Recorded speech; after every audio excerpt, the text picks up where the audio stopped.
Hello నమస్తే welcome back to my YouTube channel వేసీ paradise. I am Gajavelli Sai Sahiti. ఈరోజు special classic French toast. ఈ మధ్య కాలంలో various types of French toast అన్నీ కూడా బాగా ట్రెండింగ్లో ఉన్నాయి.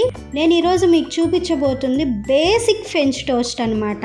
ఎక్కువ ఇంగ్రీడియంట్స్ ఏం లేకుండా జస్ట్ 4 ఇంగ్రీడియంట్స్తో 3 to 5 మినిట్స్లో ఎంతో ఈజీగా చేసుకునే ఫ్రెంచ్ టోస్ట్ ఇది. మరి రెసిపీ ప్రాసెస్ చూసేద్దామా?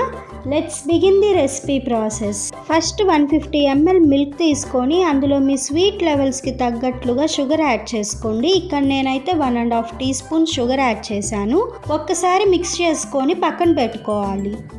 తర్వాత స్టవ్ మీద ఒక తవా పెట్టుకొని బాగా హీట్ అయిన తర్వాత అందులో కొంచెం బటర్ యాడ్ చేసుకొని బాగా మెల్ట్ అవ్వనివ్వాలి.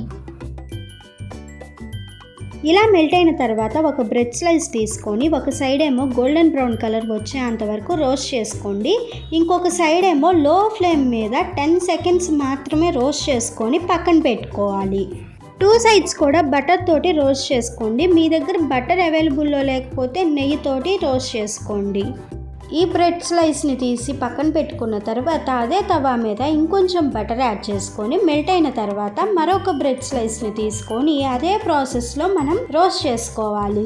మీలో ఎంతమందికి ఫ్రెంచ్ టోస్ట్ అంటే ఇష్టం కమెంట్ చేయండి.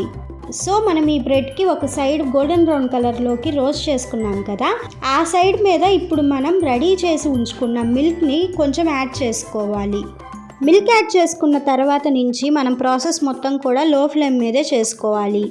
ఒక 5 to 10 సెకండ్స్లోనే బ్రెడ్ ఇలా మిల్క్ని అబ్సార్బ్ చేసుకుంటుంది.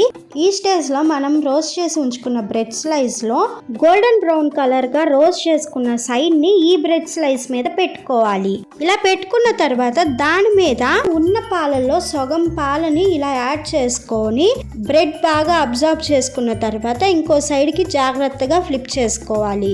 మనం ఇలా ఫ్లిప్ చేసుకునే టైంకే బ్రెడ్ చాలా సాఫ్ట్గా అయిపోయి ఉంటుంది. సో మనం జాగ్రత్తగా ఫ్లిప్ చేసుకోవాలి.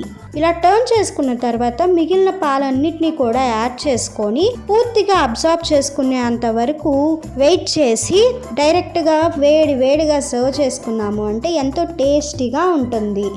మీకు ఇష్టం ఉంటే ఇలా చాకో చిప్స్ తోటి సర్వ్ చేసుకోండి లేదా స్కిప్ చేయండి. మనమున్న బిజీ లైఫ్లో చాలా ఫాస్ట్గా చేసుకునే బ్రేక్ఫాస్ట్ అండ్ స్నాక్ రెసిపీ ఇది. ఖచ్చితంగా ట్రై చేసి చూడండి. Stay tune for more interesting recipes. Please do watch, like, share, comment and subscribe to my YouTube channel. Thank you for watching. Bye bye.